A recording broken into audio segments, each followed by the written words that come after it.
You guys, I am trying to fix the sound, okay? Just chill 1 second and I will try and fix the sound for you. Watch my floating face and I'll be right back, okay? Thank you.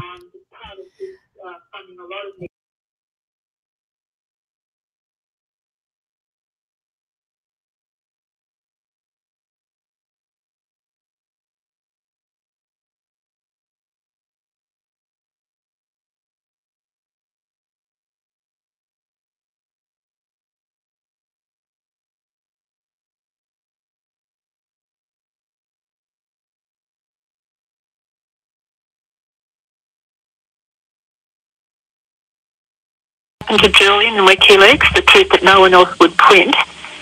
He did it week after week. He was willing to lose his job over it.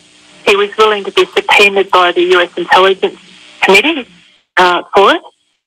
And in the middle of that, he publishes photos with himself with a WikiLeaks coffee cup. I think it's just brilliant. I love him. And when someone like Randy stands up and is still living, and when Julian stands up and is still alive, although persecuted, they give the world an example of courage that we should all be emulating. And maybe we can't stand up as bravely as they do, but we can support them.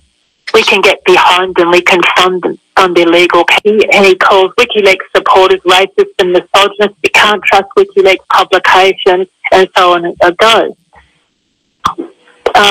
This happens a lot, that you get, whether it's a charity, whether it's a human rights organisation, NGO, and now various freedom of the press foundations, they depend on donations from the public. And when they're getting a little low, they allow these billionaires to bankroll them, and then they call the tune. So it's a great concern that what was initially a very good enterprise with some good people on it is now being silenced and in fact moved to attack WikiLeaks. But WikiLeaks has its own funding.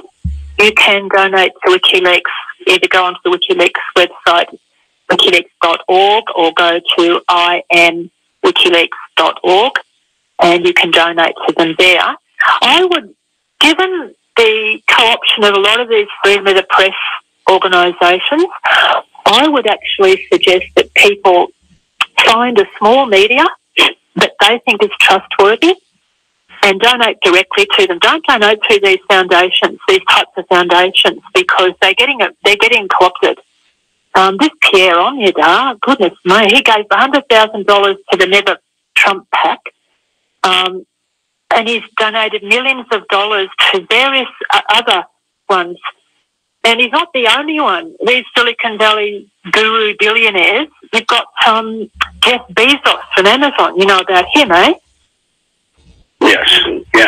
Yeah, well, he's bought the Washington Post, and for $250 million, along with its $600 million CIA contract. Now, he's donated $1 million to Reporters Committee for Freedom of the Press, and this Pierre Onyeda has also given money to them.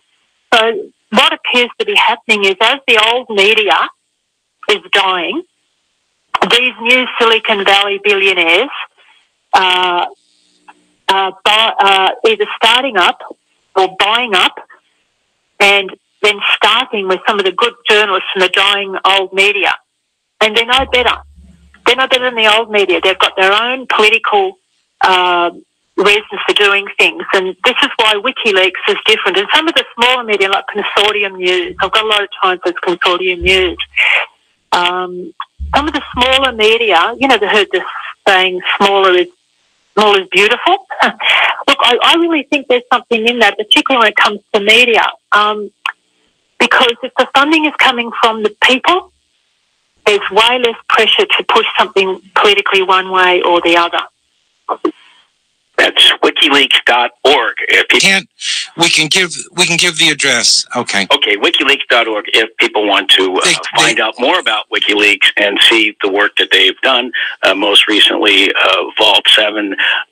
And so you have these Silicon Valley giants, Facebook and Twitter, you have eBay and others of that nature. It seems like they are now collaborating with the intelligence community. Do you think it's going to get worse? I think it's inevitable unless the people kick back against it, Randy. I think, look, there's an old saying called power corrupts, and absolute power corrupts absolutely. And I don't care whether you're a Buddhist, a Christian, an Islamist, Silicon Valley billionaire. If you get or Catholic Church, if you get too much money, that money and too much power, it will corrupt. And that's why it's extremely important that the people take an interest in all these big, powerful organisations and do a little bit of homework. Like I said, follow the yellow brick road. If you look to who's funding all these organisations, you'll often find it's the same people. And that's a concern. It's why I think that it's really, really important to, support radio stations like yours. The community radio stations are really important. Why it's important to fund WikiLeaks, because these are funded by the community directly, not by these big, powerful groups. Now, people will say, well, look, we don't want, some people will say we're not very happy with freedom of speech or some free press outlets like WikiLeaks because they've been exposing people that we support, for example, Hillary Clinton and the DNC. Now, I can understand that people feel upset. No one likes to see the people that are their favourites being exposed as being corrupt. But what do you want? Do you want your people staying as corrupt? Is that what you're saying? Because that doesn't make sense either if you think that your people are the best people to lead us into democracy and freedom. I would say that the people best able to monitor their organisation are the people in it. That's why we have whistleblowers. And that and the people that, the same for the Trump supporters. You are best able to monitor your powerful entities. The people have got to monitor the powerful organisations they support, not just the ones they don't support. If these laws go through to clamp down on the press, and a lot of them are fake news media, I know that, and I can understand the frustration, but if the laws go in, you might be happy to say, oh, well, I don't like this media or that media, I'm happy they clamp down. But if precedent laws are set at some point in the future when your favourite person isn't in power, then you're going to get clamped down on. So really, I would like to see all people join together, regardless of what side of the political spectrum you are, and agree on one thing: to have a viable, independent, fierce, free media protected by the First Amendment in America and everywhere else if you can do it. Because it's the only chance that people have of containing corrupt power, regardless of where it's coming from. Okay, we're talking with Christine Assange in Australia, the mother of Julian Assange. She's a freedom fighter. She's a big defender of a free press. I'm going to turn it over to Dennis. And again, you are listening to a collaboration between Flashpoints and Live on the Fly. That voice was Randy Credico. We're speaking now with Mrs. Assange about what's happening with WikiLeaks. It was interesting. You're talking about it's not just corporate media. It's what they call public radio. For instance, Marketplace is probably the most listened to / watched public radio show in the world. It is sponsored on and off by Koch Industries. Could it be that a program on marketing, on finances, sponsored by Koch Industry is going to be fair and logical? It's interesting. On the show, they have this series called Interviews from the Corner Office. And I noticed this Koch support for Marketplace after the host there, Kai Rizdal, had a visit to the corner office of one of the Koch brothers. So what are your thoughts? Could you say a little bit more, Mrs. Assange, about how you respond to something like this? Could we possibly pay attention to finances as they are interpreted by Marketplace? Well, my dad had a great saying. He said, in whose interest? Whenever you see anything happening particularly in the media, governments doing this, or some corporations doing that, or some charities doing that. Always ask yourself, in whose interest? Because self-interest, unfortunately, dictates most people's action. So, particularly in the corporate world. So if a radio station is funded primarily by a big corporation, we've got to ask how much of what are they saying is independent. You know, the same for state-sponsored media. I mean, in Australia, we've got the ABC, who's virtually the US Embassy in Oz, you know, the Democrat Embassy in Oz, rather. It's just completely left-leaning, and I don't mean old left, I mean liberal left-leaning, and it's funded by taxpayers, but it's run by the state. So, and you will find the opposite in other places, you know. You've got to look at who's funding it, because money is pulling the strings. But that's just the way it goes. And you have to, it doesn't mean you don't listen to them, it just means that you have in the back of your mind, this may or may not be true. You know, put your BS detector on, find out who's funding it. Now, there's something that's coming up that's a little interesting in terms of the First Amendment and WikiLeaks. Have you been following these Trump filings, Dennis? No, but tell us a little bit about it, please.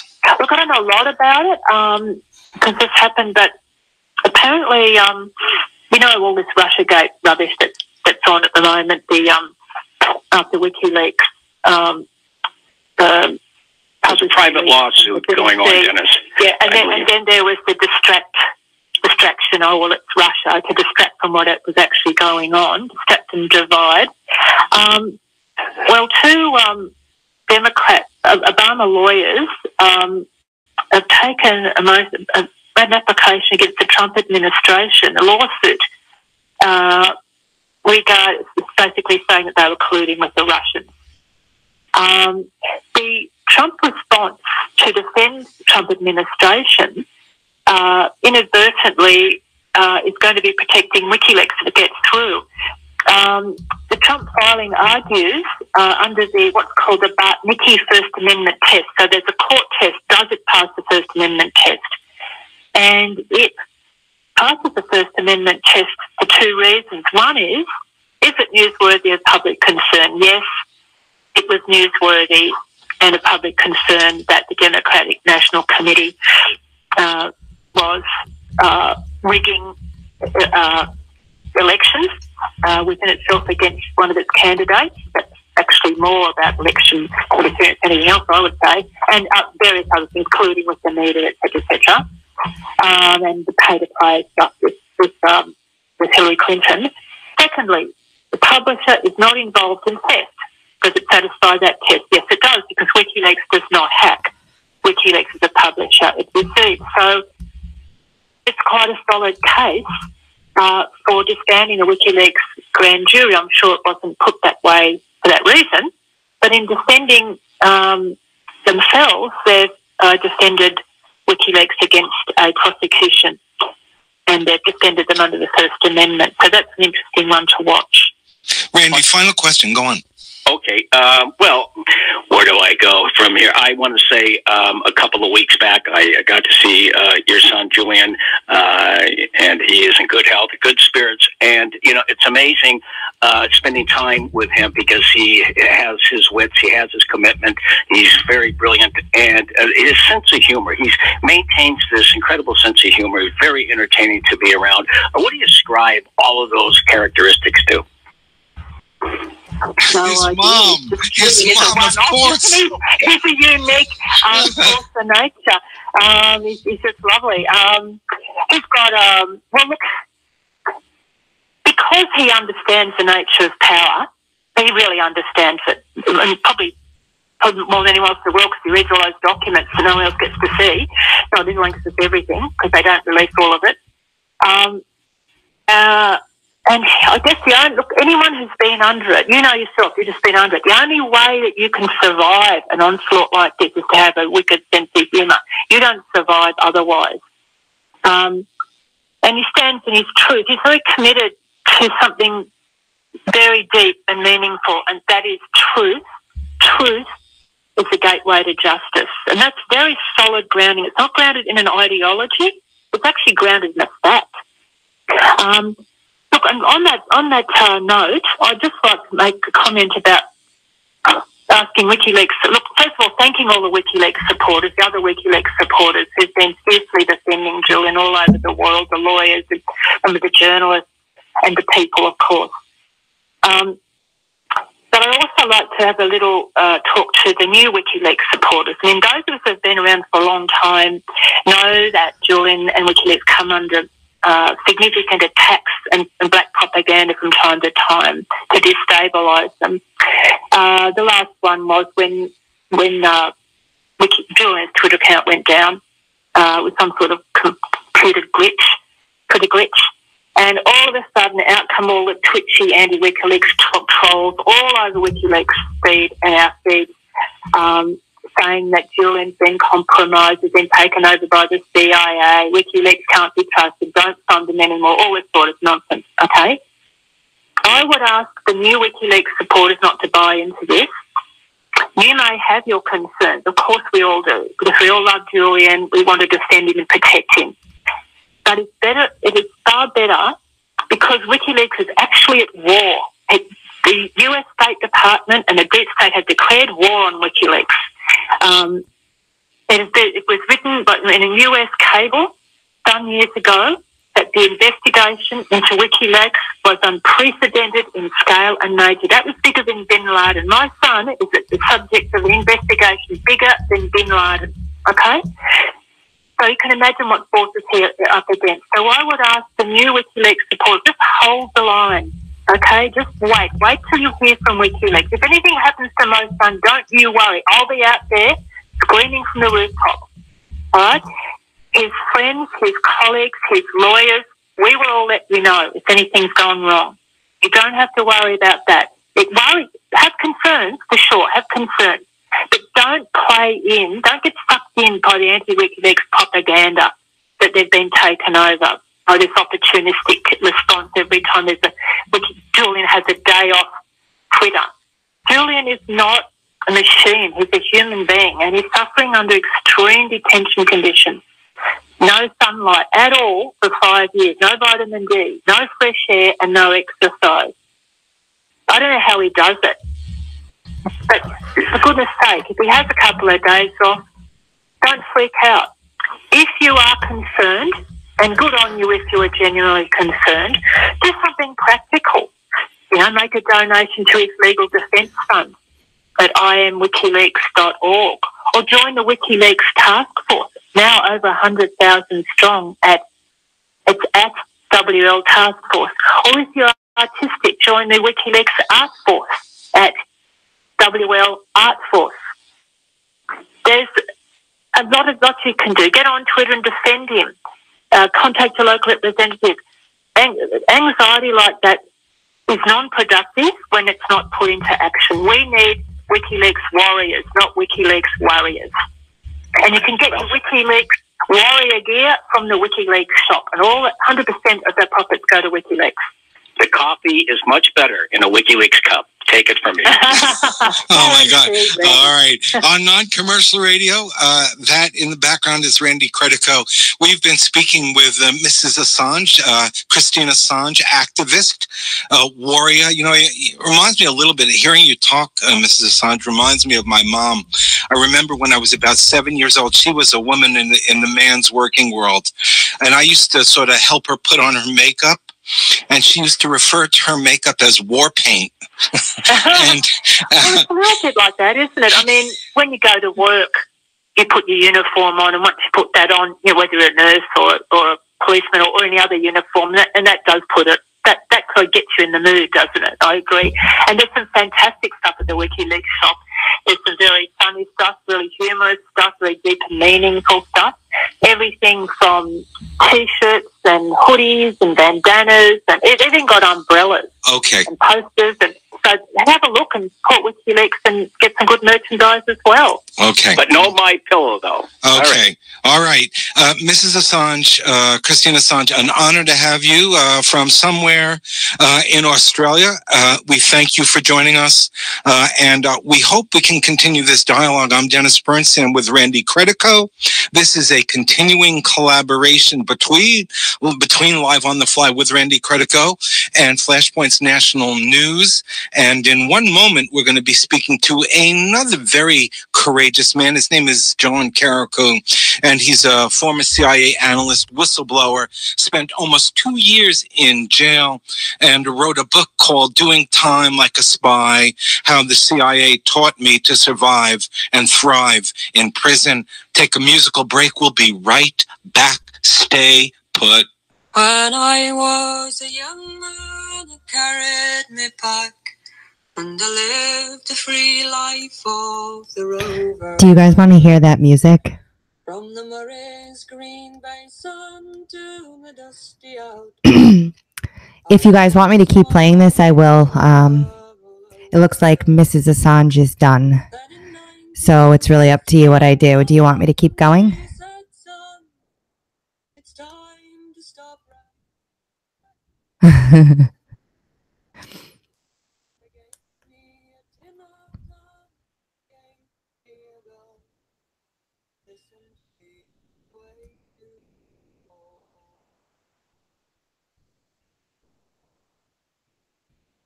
Just read. Talk about Q.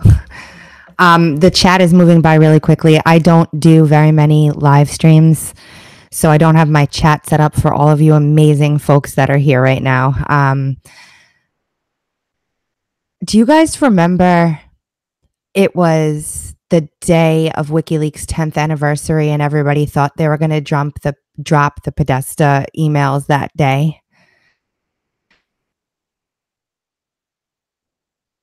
I'll leave the CIA guy on. I'm actually, like, literally, I have to hold my phone next to the microphone because I couldn't get the stream on my computer. The same thing that happened to you guys. So I'm sitting here holding my phone in front of my microphone. I know, it's pretty sad. Okay. Hit 1 if you want me to play the second half of this. Everybody just chill in the chat for a minute. And hit 1 if you want me to play the second half.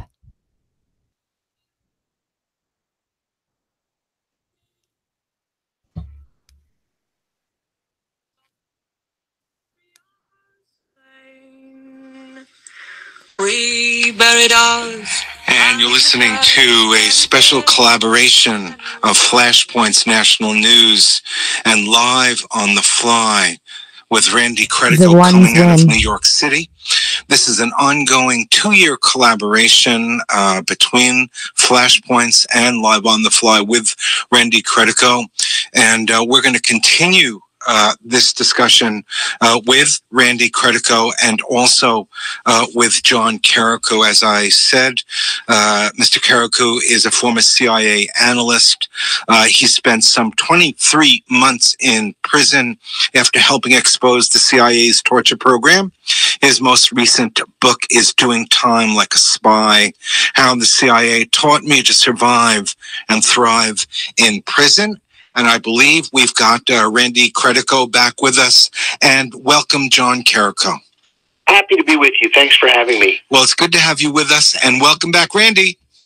Yes, great to have you being part of this, John. John Carrico, who is a former CIA analyst and case officer and a whistleblower. He is a recipient of the prestigious Sam Adams Award, which also was shared earlier with Craig Murray. It was given to Craig Murray and to Julian Assange and Ed Snowden and Colleen Rowley, who I know is listening.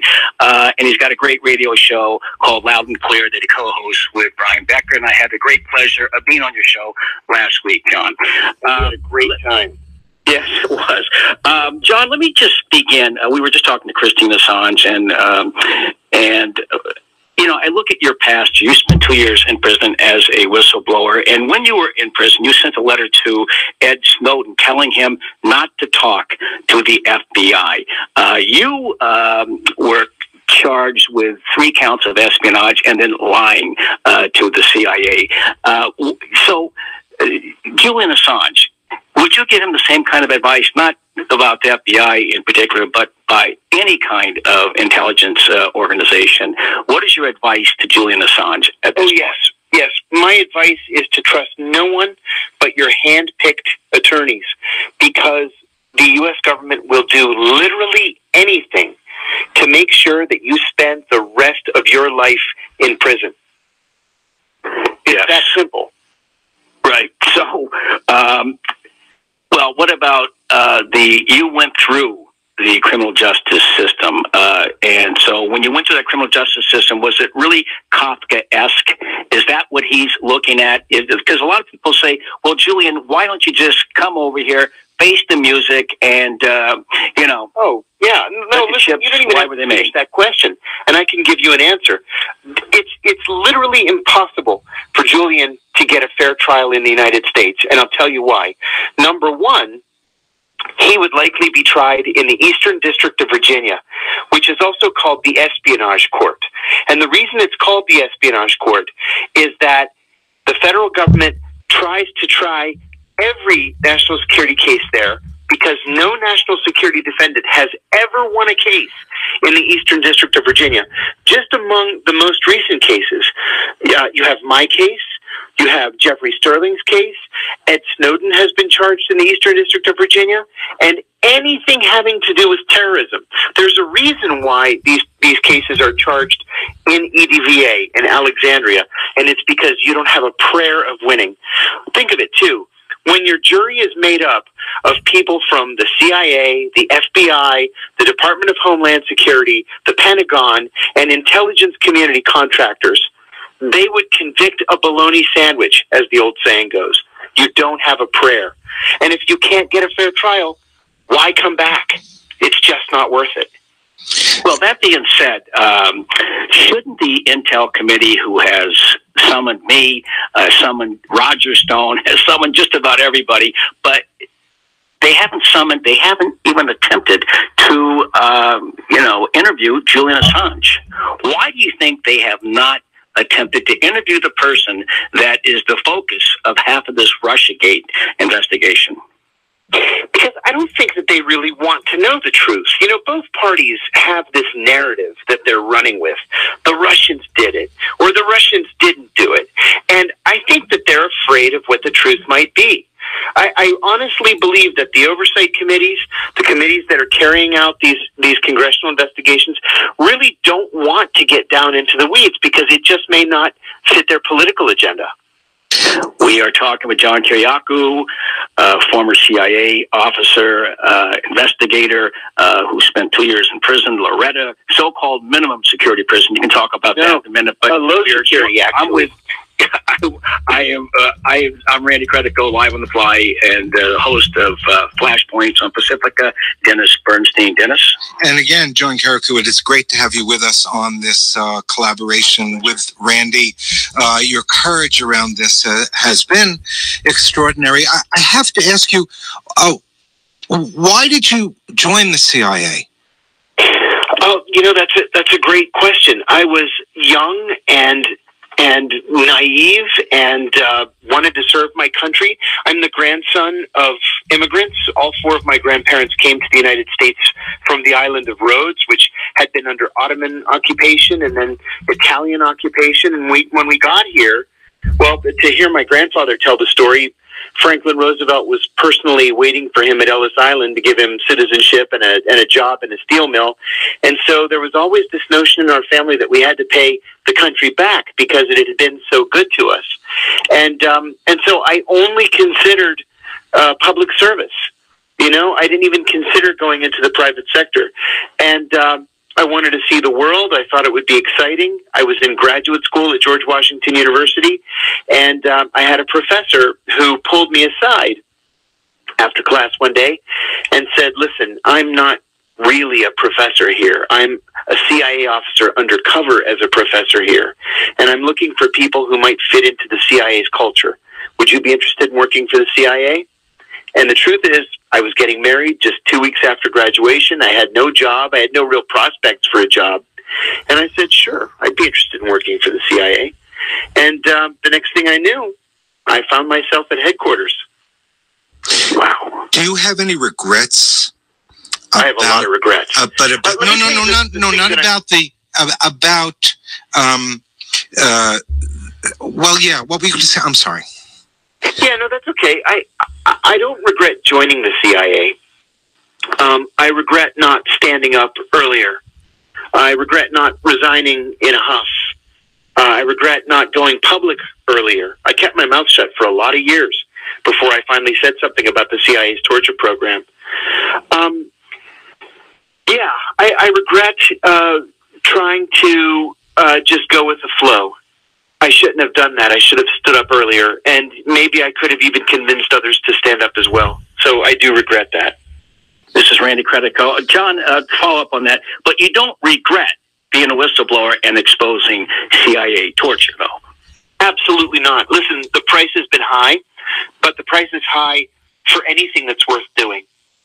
And as crazy as it sounds, I would do it again. I mean, I lost my freedom.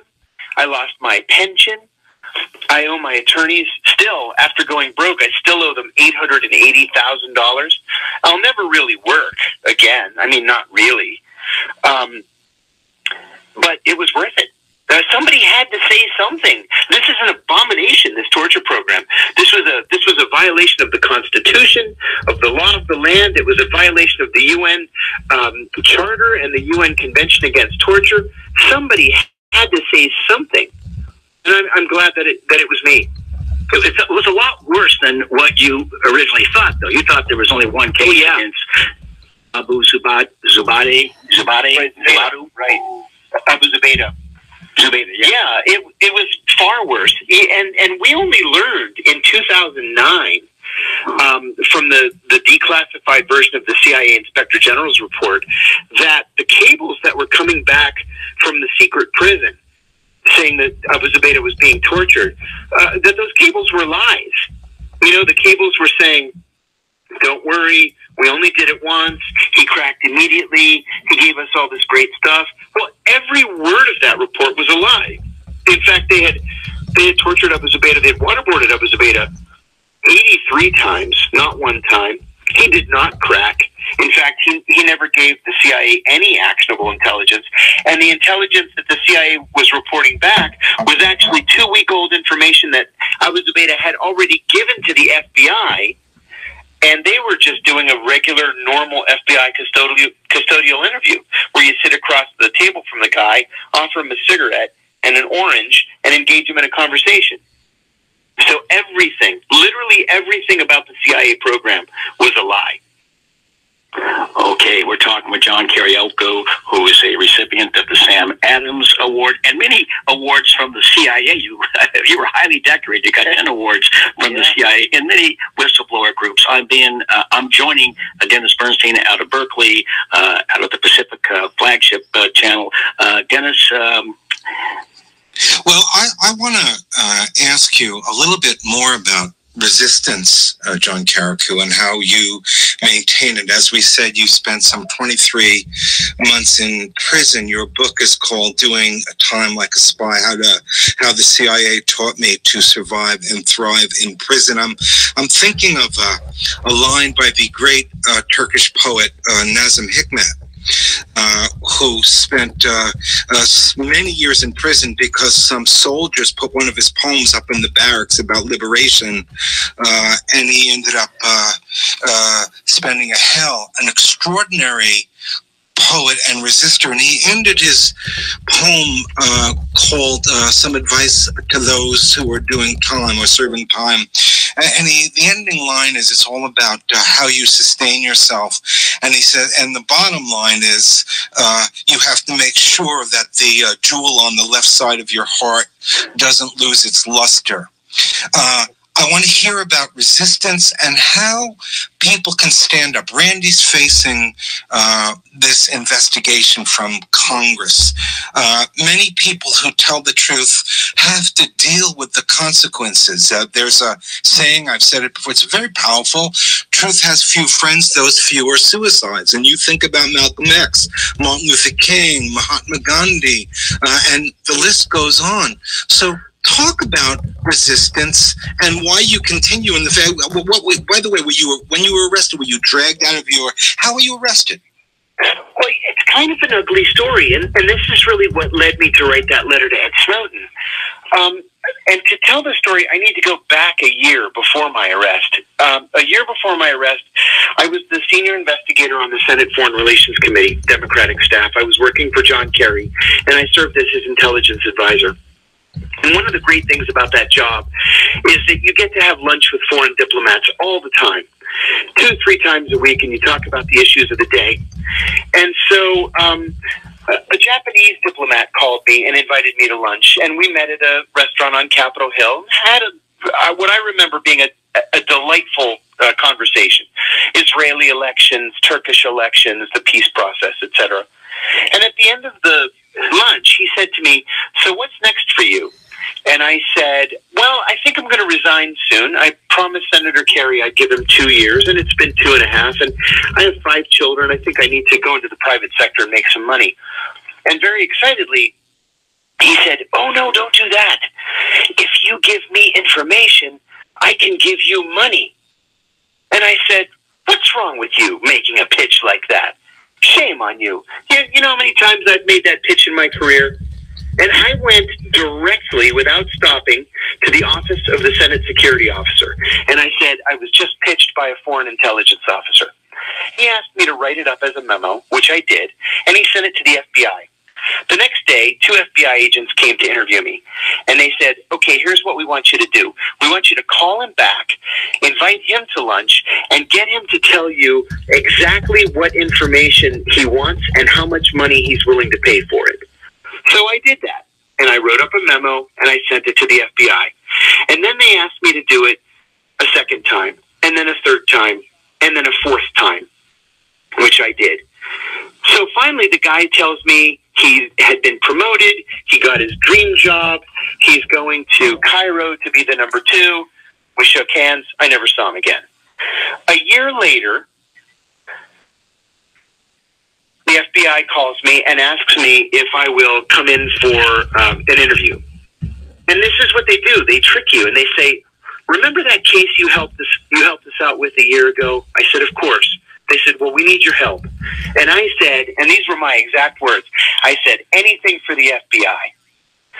So I go to the FBI's field office, and they start asking me questions. Very, very friendly. We started talking about Pittsburgh Steelers football, right? They knew I was a Steelers fan. They wanted to talk about football. I said, "Okay, guys, how can I help you?" "Well, there's this Guantanamo prisoner. We found these documents in his cell, and they include, your name was in there." And it was an hour and 20 minutes before I finally said, "Wait a minute. Are you guys investigating me?"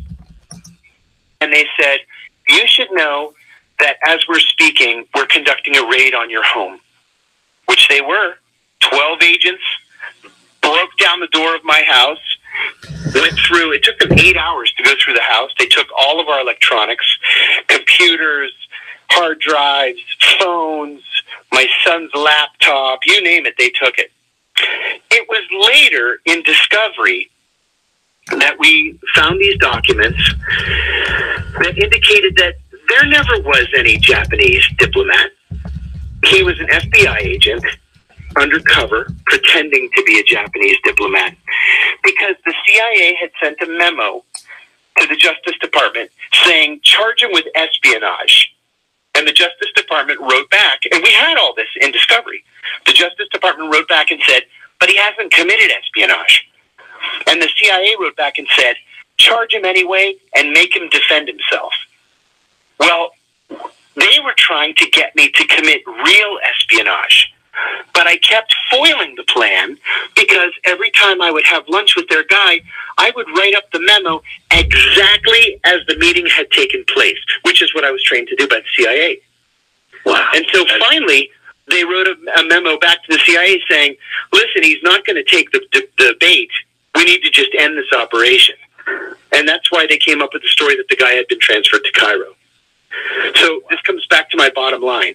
Don't trust anybody. You never know who's working for the FBI, the CIA, NSA, people who mean you only harm. All right, Dennis Bernstein. From them and keep your mouth closed. Dennis Bernstein here with Randy Credico. You're listening to a special collaboration between Live on the Fly with Randy Credico and Flashpoint's National News. We're coming out of the San Francisco Bay Area. The program is on. It's called Flashpoint. It's a daily investigative news report, and we are honored to be collaborating with Live on the Fly. I want to ask, Randy, and you're going to have a chance to ask one more question, but John, I'm asking everybody who has your kind of experience, I mean, in terms of intelligence and studying the nature of national intelligence, international operations. I want to know, we've been doing a survey. Was it a leak or was it a hack? Give us your best short shot. Leak or hack? I think it was a leak. I don't believe it was a hack. You know, Craig Murray is just such an important figure in this world, and Craig swears that it was. He's the former British ambassador to Uzbekistan. That's right, and a great whistleblower in his own right. He maintains that it was a leak. Ray McGovern, another former CIA officer who's a giant in this progressive and anti-war community, maintains that it was a leak. Bill Binney, who is the former number 4 at NSA and became a renowned whistleblower in his own right, maintains that it's mathematically impossible for it to have been a hack, that it had to have been a leak. Wow. Randy? Yes. Well, Craig Murray, who, like you, exposed torture, he in Uzbekistan, you in Pakistan. I want to circle back to where we started here. We had Mrs. Assange on talking about her son.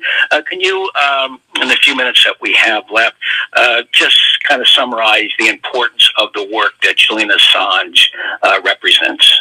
You know, first, let me say that I've been very fortunate to participate with Julian in a number of events. Julian, of course, always participating by Skype or by satellite. And one of the things that amazes me about him, as much as Ed Snowden amazes me every time I see him in one of these things, is how clear-headed he is, despite everything that he's gone through over the last 5+ years. The guy is still such a clear thinker and has not lost sight of the goal. It's inspirational, really. I wish that I could be that clear-headed. Without Julian, frankly, and people like Ed, we wouldn't have any idea what our government was doing to us. You know, it's no secret that it is not just illegal for NSA to spy on Americans, for example, but it's a violation of NSA's charter. It's just simply forbidden. Without Ed Snowden and Julian Assange, we wouldn't have any idea that our government was spying on us. You know, the Washington Post didn't break that story. The New York Times didn't break that story. It was WikiLeaks. And I'll tell you another thing about WikiLeaks, and this is a testament to Julian's leadership, is that WikiLeaks has never had to retract a story because there's no speculation in what WikiLeaks does. They either have the documents or they don't have the documents.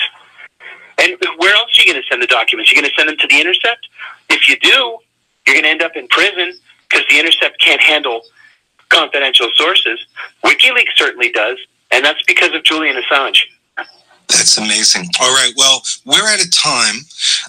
Let me thank you, John Carrico, former CIA analyst, served almost 2 years in jail for really being a truth teller and trying to do some good work. So we appreciate your courage and you taking the time to be with us. Thank you so much. Again, it's my pleasure. Thanks for having me. A pleasure. And again, it's been a pleasure, Randy Credico, to do this show with you. Your show, Live on the Fly with Randy Credico, comes out of New York City. This is the Flashpoint Show on Pacifica Radio. Well, we'll continue the work. Thanks, everybody. All right.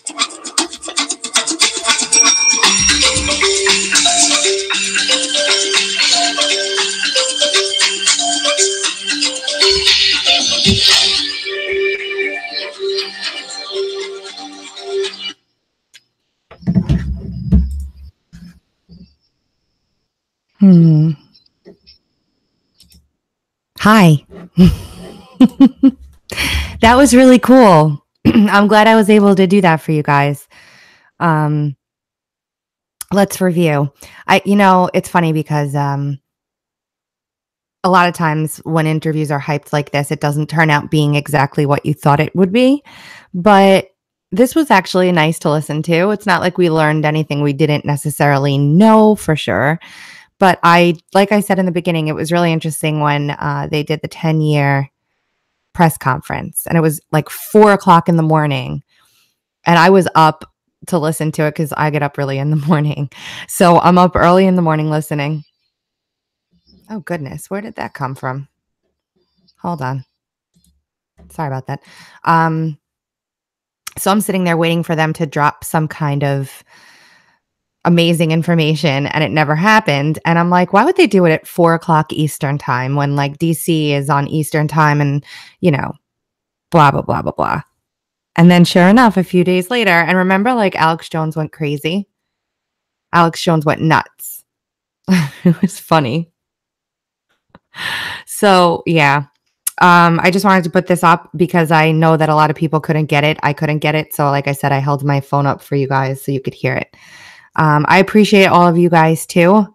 All of you are amazing. The donations, my gosh, blown away. I don't even know what to say. Awesome. Thank you so much.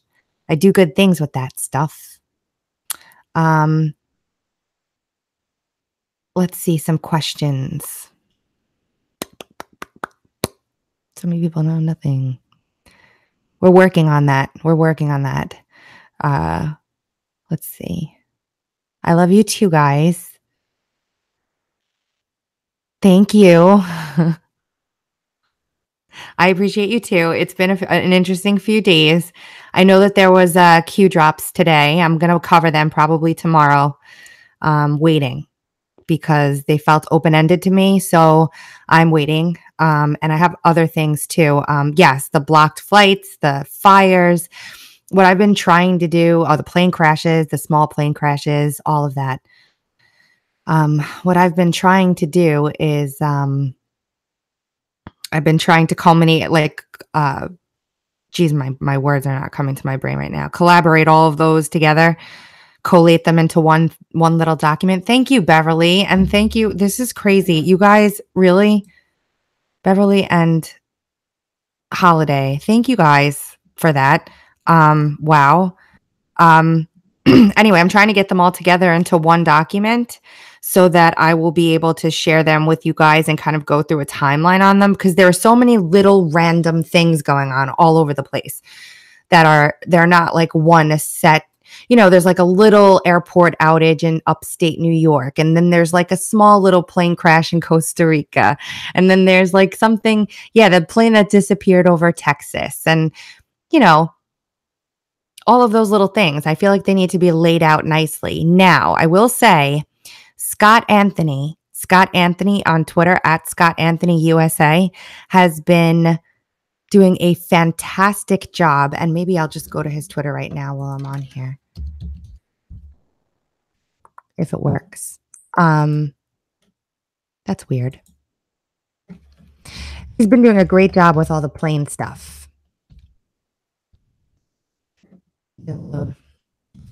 He's been doing a fantastic job with all the plane stuff. So I would take a look at his Twitter. He's been following a lot of stuff. Let's take a look through it really quickly, okay?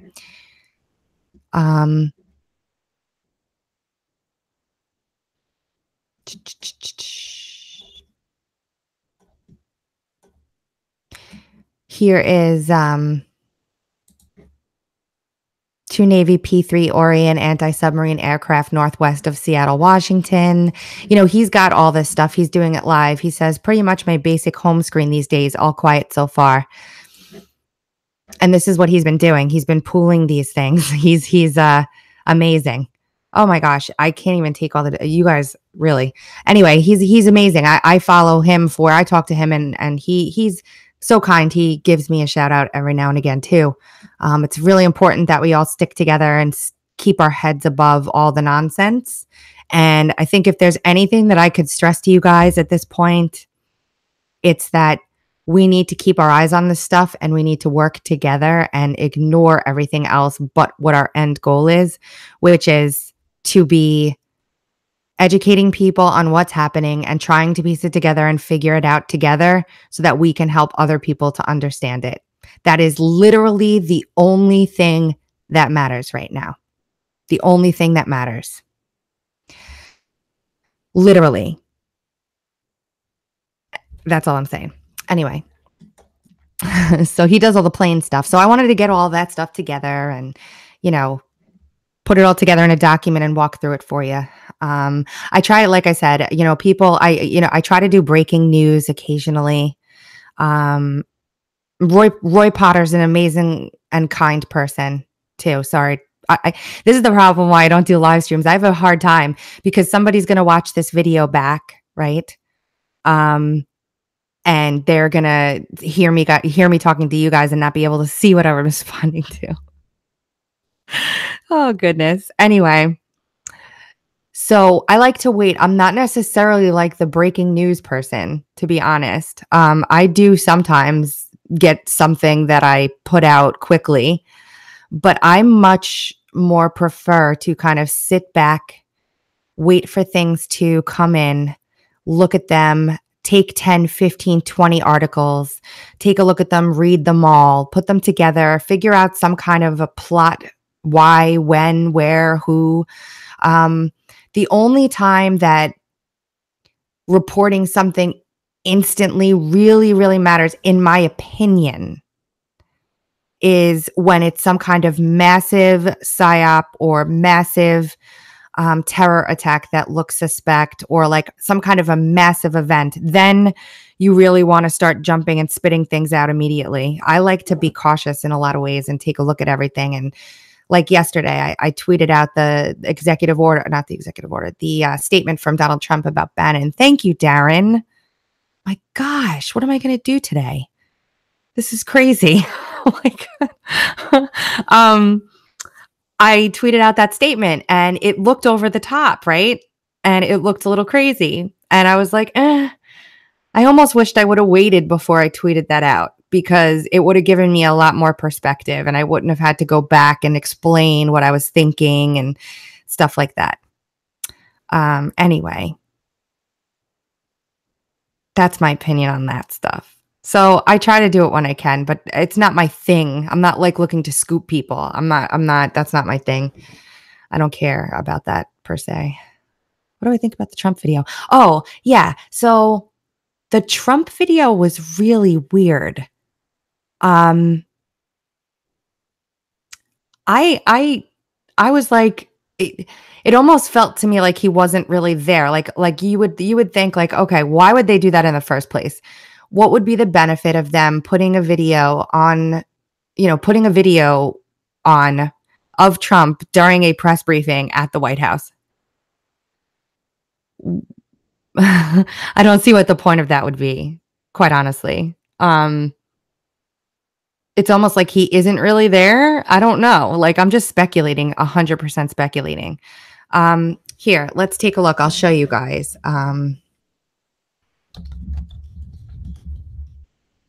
Let's look and see real quick. And then I'm going to jump off so you guys can go to sleep. It's 9 o'clock. I turn into a pumpkin at 10 o'clock. Let's see. It was on Trump video. Somebody is going to complain in the comments after this is posted that I didn't have everything prepared. Accessibility was on display today as Trump addressed the media via video conference while he sat protected from their questions a few feet away.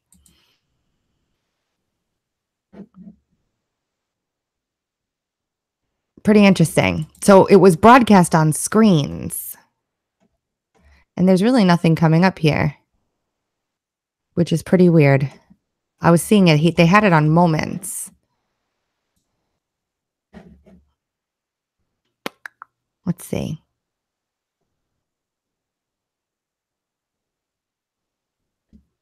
Here it is. People were confused by Trump's press briefing video address.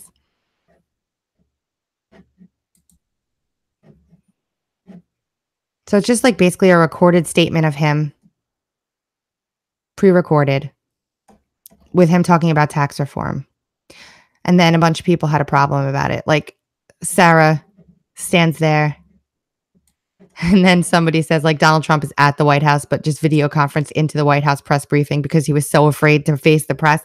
Yeah, I'm sure that's what it is. I'm sure that's what it is. I'm sure it's that he didn't want to face the press. He's scared of you guys. You frightened him. No. Give me a break. Really?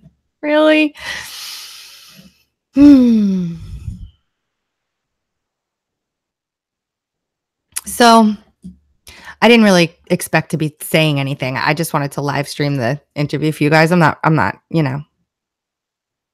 Anyway. I appreciate you guys very much. I'm not like, quite frankly, I can't sit and talk unless I have something, he works so hard on his show, but I'm not usually good at stuff like this. So I love you guys and I will see you soon. I love your energy and your ability to, critically think and how you guys investigate stuff and all the information that you uncover and how eager you are to learn. I love that I'm surrounded by you guys and you're sweet and full of love and we're going to do this together. I'm seriously, I'm one of the most blessed people on the planet because of you. Have a fantastic evening, guys, and I will talk to you very, very soon. I promise. Talk to you soon, guys. Now I got to get in here. Got to end the broadcast. Now you see my bouncing face? No? Okay. All right. Talk to you soon. Bye.